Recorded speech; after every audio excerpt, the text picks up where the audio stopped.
Sementara itu, apabila mencermati keadaan yang terjadi pada tanggal 7 Juli tersebut, tidak ada bukti pendukung yang mengarah pada kejadian yang valid adanya pelecehan seksual atau kekerasan seksual atau bahkan lebih dari itu, mengingat hal-hal sebagai berikut.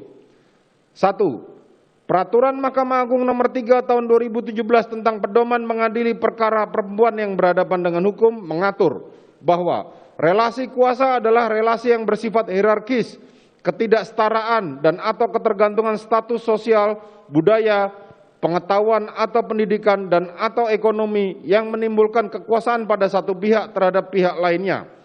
Dalam konteks relasi antar gender sehingga merugikan yang memiliki posisi lebih rendah.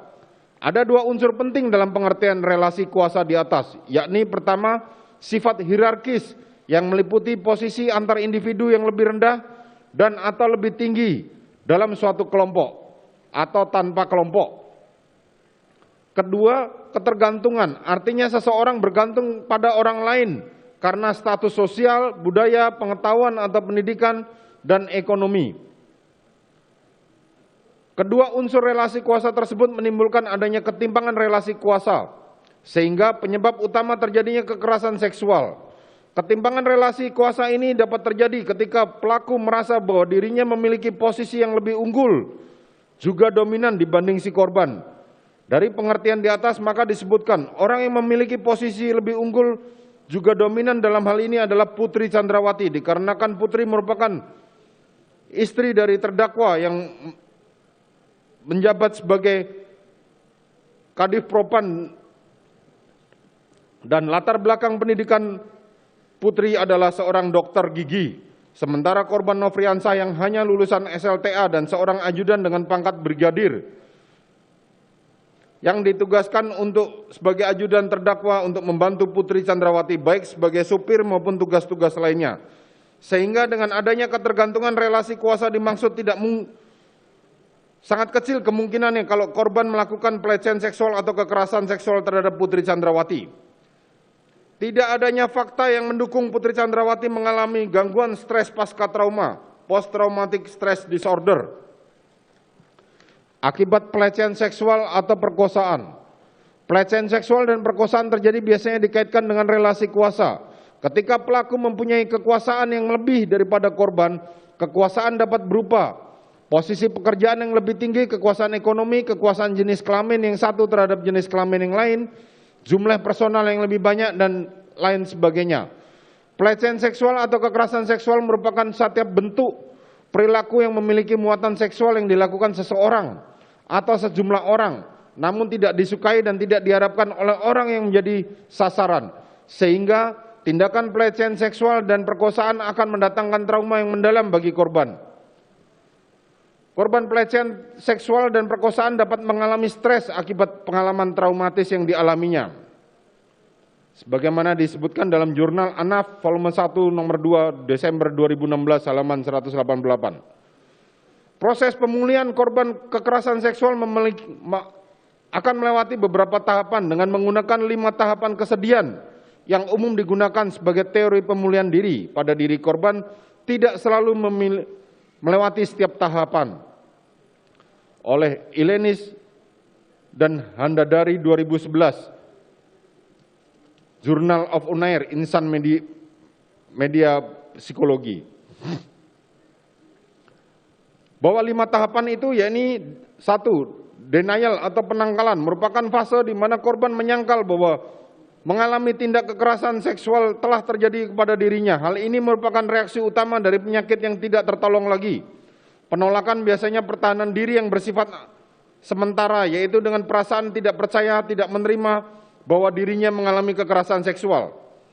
2. Anger atau kemarahan merupakan fase saat korban mengalami tindak kekerasan seksual menyadari bahwa penolakan yang tidak dapat dipertahankan lagi. Penolakan muncul dalam rasa marah, benci, dan iri. Ini terjadi karena individu menyadari kenapa dirinya yang mengalami tindak kekerasan seksual bukan orang lain. Kemarahan itu diproyeksikan kepada perawat, dokter, keluarganya, dan juga Tuhan. 3. bargaining atau penawaran merupakan tahapan ketiga korban tindak kekerasan seksual mengembangkan harapan sebagai mekanisme pertahanan diri. Individu melakukan tawar-menawar dalam arti berharap bahwa trauma ini bisa hilang dengan sendirinya. 4. Depresi merupakan tahapan keempat di mana korban dalam fase ini menjadi pendiam, menolak orang lain dan banyak merenung. Usaha-usaha untuk memperbaiki dirinya dapat membuat korban masuk ke dalam kondisi depresi. Pada dasarnya, kekerasan seksual yang terjadi pada korban kekerasan akan menimbulkan dampak negatif bagi dirinya, salah satunya yaitu depresi. Pada proses ini, korban kekerasan seksual tidak hanya menerima dampak secara fisik saja, tetapi juga dampak mental, yaitu dampak depresi yang ditunjukkan seperti kasus di atas. Acceptance atau penerimaan merupakan tahap di mana korban mulai mengembangkan rasa damai dan menerima takdir. Pada fase ini, perasaan sakit pada fisik akan menghilang karena sikap kepasrahan individu atas pemahaman yang telah terjadi. Setelah korban mencapai tahap penerimaan, barulah dapat terjadi perkembangan yang positif. Tahap penerimaan ini terjadi apabila korban kekerasan seksual sudah dapat mengendalikan dirinya sendiri, menjalankan aktivitas sehari-hari seperti biasanya tanpa adanya rasa tidak nyaman dan sudah menerima kejadian yang pernah dialaminya. Menimbang bahwa berdasarkan keterangan saksi Riki Rizal Wibowo pada saat saksi menemui Putri Chandrawati di rumah Magelang, Putri menanyakan di mana korban. Dan begitu saksi bertemu korban, langsung saksi ajak naik ke lantai 2 dan saksi hadapkan ke hadapan Putri Chandrawati. Kemudian korban Yosua Huta Barat langsung masuk duduk di bawah situ melihat jika ibu tidur bersandar. Kemudian saksi tidak ada perintah untuk duduk sehingga saksi hanya berdiri di depan, kemudian saksi standby di situ. Hingga beberapa lama kemudian saksi turun bersama korban Nofriansah Yosua Huta Barat. Bahwa dari pengertian gangguan stres pasca trauma, post traumatic stress disorder, dan tahapan proses pemulihan korban kekerasan seksual yang di atas, perilaku Putri Chandrawati yang mengaku sebagai korban justru bertentangan dengan profil korban menuju proses pemulihan.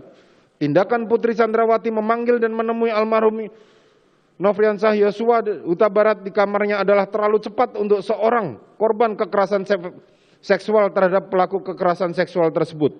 Trauma akibat tindak pidana kekerasan seksual, proses pemulihannya membutuhkan waktu yang cukup panjang. Tidak bisa sekejap mata, bahkan tidak jarang ada korban yang menyerah sehingga mengakibatkan korban mengakhiri hidupnya. Sehingga sangat tidak masuk akal dalih korban kekerasan seksual yang disampaikan oleh Putri Chandrawati tersebut.